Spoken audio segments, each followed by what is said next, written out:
Welcome to another episode of Candid Convos. Today, we have a very special guest, someone that really made a very good first impression when I met her. I'd like to introduce the founding attorney of the Torres law firm, Becky Torres.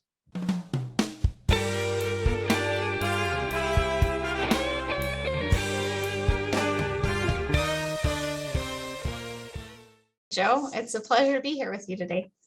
Oh, and it's a pleasure having you as our guest. So, Becky, can you tell us who you are and what kind of work you do out there? Of course, yeah, I am. As you mentioned, I'm the founding attorney of the Torres law firm.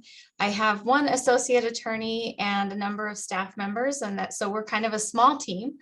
But we practice primarily in the areas of real estate, water rights, and estate planning, and we're in New Mexico. Okay.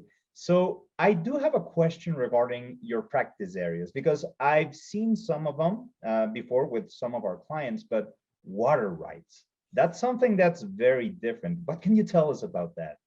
It is different, and it's somewhat unique to the Western United States, where water is more scarce than some of the other areas up east, but it's a pretty specialized area of law in our state.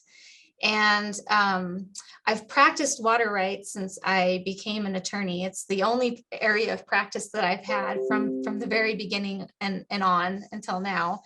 But what my experience in water rights plus estate planning and real estate works very well for farm and ranch clients. So I represent quite a few farm and ranch clients.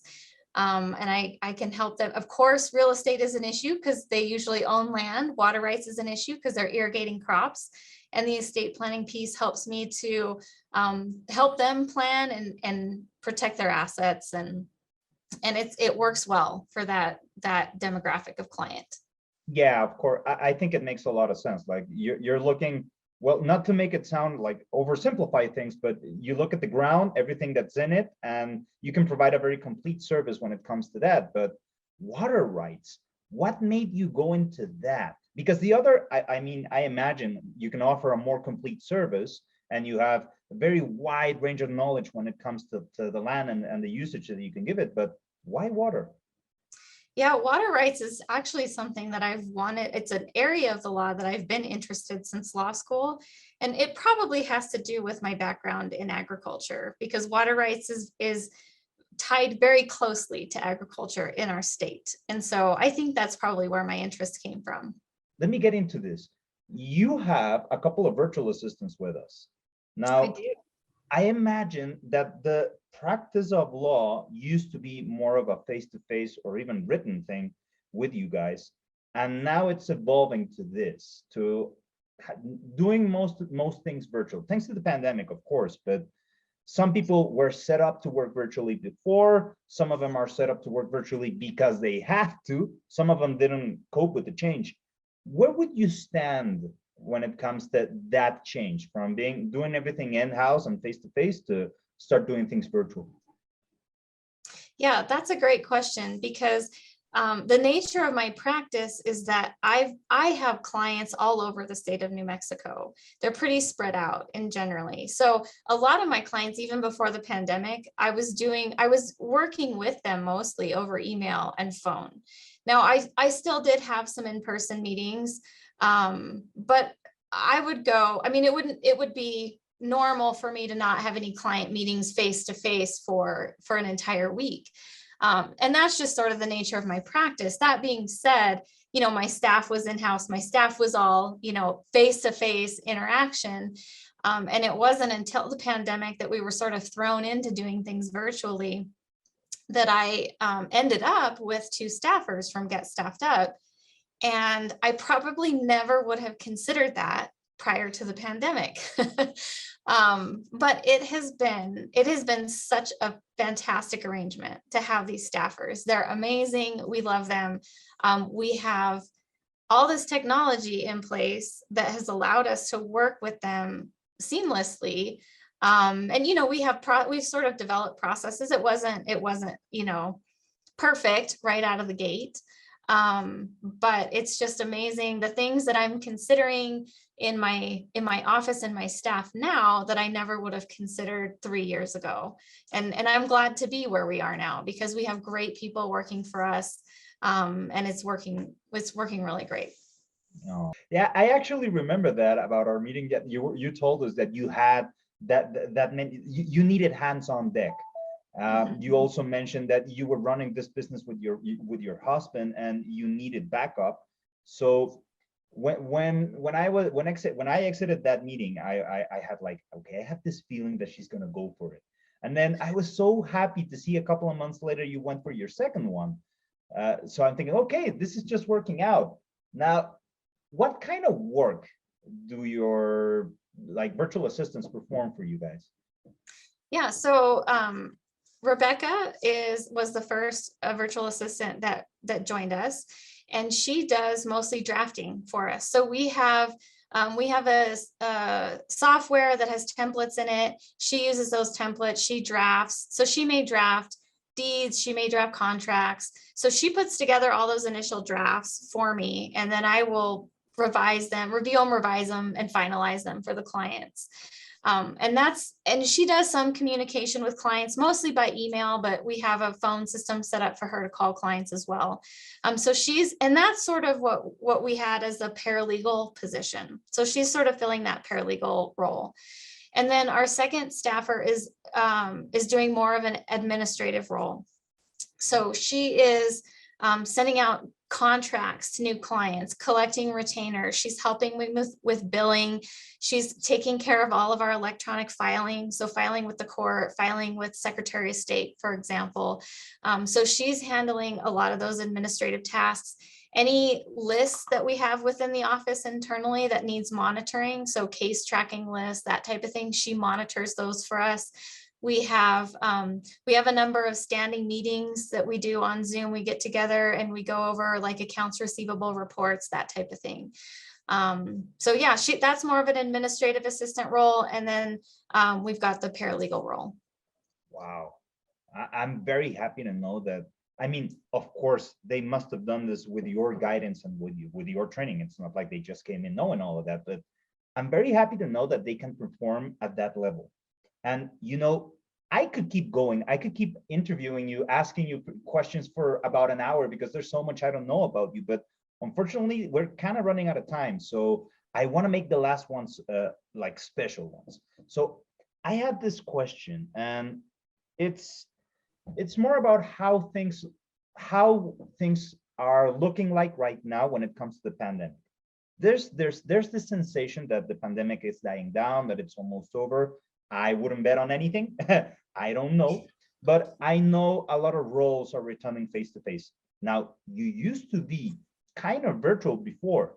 So what do you think is going to be your law firms or your business position when it comes to things going back to the way they were?